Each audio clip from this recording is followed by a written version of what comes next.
les questions me reviennent. Aurais-tu retrouvé les tiennes?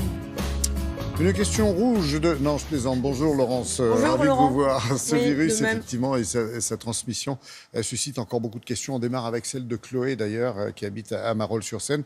Peut-on, se demande-t-elle, attraper le virus au contact de la sueur d'un malade? Voilà. Et première réponse, chère Chloé, le virus se transmet par voie respiratoire. C'est confirmé pour aucun virus, même la dengue, la grippe, même Ebola. Eh bien, il n'y a jamais eu aucun vecteur de virus, justement, par la transpiration. En revanche, très intéressant, de récents travaux publiés par la revue Annals of Internal Medicine ont alerté sur le fait que le liquide oculaire, vous savez, les larmes pouvaient transmettre la Covid-19.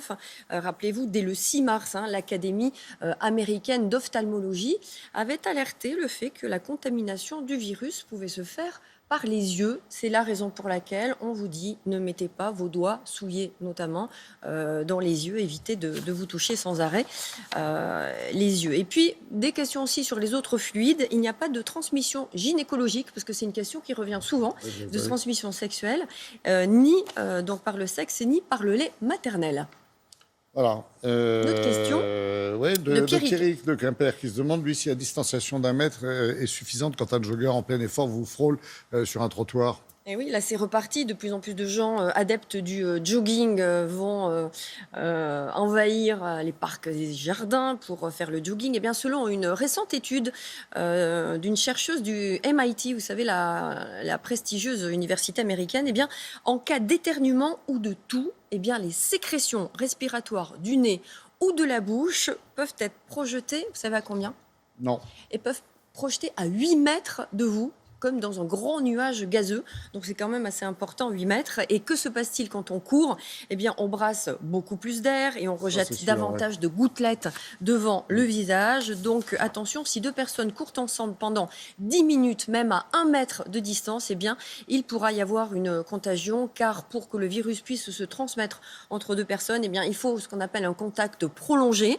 Et c'est le cas, en revanche, si vous croisez quelqu'un, le virus, en moins d'une minute, il ne peut pas se téléporter. Il n'y aura donc pas de risque de contagion.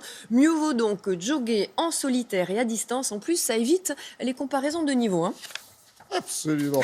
Il y a Cybèle de Caen. Alors, Cybèle est collégienne, elle a une douzaine d'années, 12 ans même. Ouais. Et vous allez comprendre pourquoi c'est important, parce qu'elle pose une question et que beaucoup d'élèves se posent. Est-ce qu'un professeur, peut transmettre à un élève le virus? Et oui, c'est d'actualité, parce que demain, c'est la reprise pour beaucoup de jeunes. Eh bien, oui, de même que tout adulte peut contaminer un enfant, il n'y a pas de raison. Et c'est de Versailles. Exactement. Et la population jeune est, on le sait, un peu moins fragile, un peu moins impactée, mais il y a eu des cas chez les adolescents, le plus souvent, il faut bien le dire, peu symptomatiques, d'où les mesures barrières renforcées à partir de demain dans les établissements scolaires. Alors, mesures renforcées, c'est moins d'élèves dans les classes, c'est le sens de circulation, c'est les masques pour les professeurs, c'est le gel hydroalcoolique, etc., etc. Tout est donc bien balisé pour la rentrée.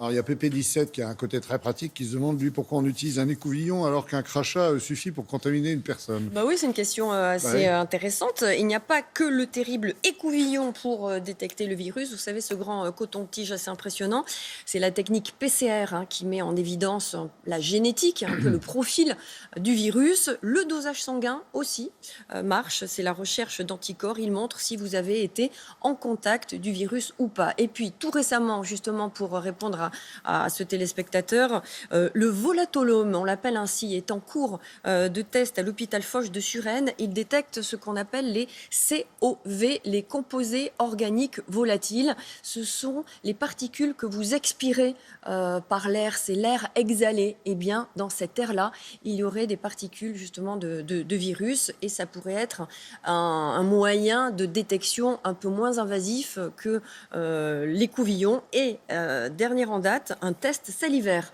va être bientôt disponible dans les laboratoires. C'est en cours de validité, très rapide, résultat en moins d'1 heure. C'est moins indolore, c'est moins douloureux évidemment, c'est indolore sous la langue et il est facile et puis il est délocalisé sur le terrain, c'est-à-dire que vous pouvez le faire partout.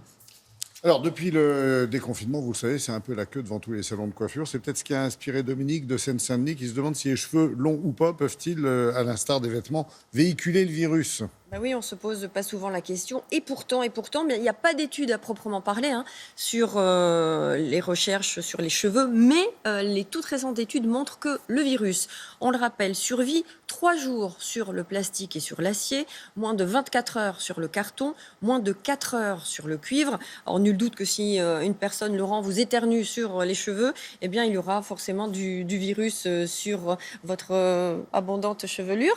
Donc, il faut faire attention, surtout quand vous avez l'habitude de vous passer les mains dans les cheveux. Vous savez, il y a des gens qui ont des tics, ils se passent très souvent les mains dans les cheveux. Et bien, attention, si quelqu'un vous éternue dessus, vous pouvez contaminer vos doigts et ensuite votre bouche et vos yeux. Et pas un hasard si les infirmières portent dans les hôpitaux et les cliniques des bonnets et des charlottes pour se protéger les cheveux aussi. Allez, on a encore quelques petites dizaines de secondes, je crois. Vous me confirmez, là? Oui, c'est ça.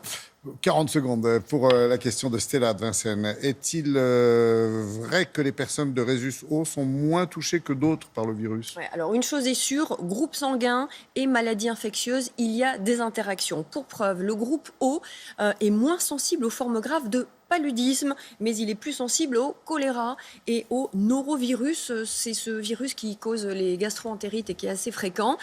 Un lien a bien été fait entre le groupe sanguin et le coronavirus pour ce qui nous concerne. Selon ces premiers travaux, les personnes du groupe A seraient légèrement plus susceptibles d'être contaminées et celles du groupe O légèrement moins, comme c'était d'ailleurs le cas en 2003, vous vous rappelez, pour le SRAS. Cela dit, ces conclusions sont le fruit d'une pré-publication et donc doit être validée.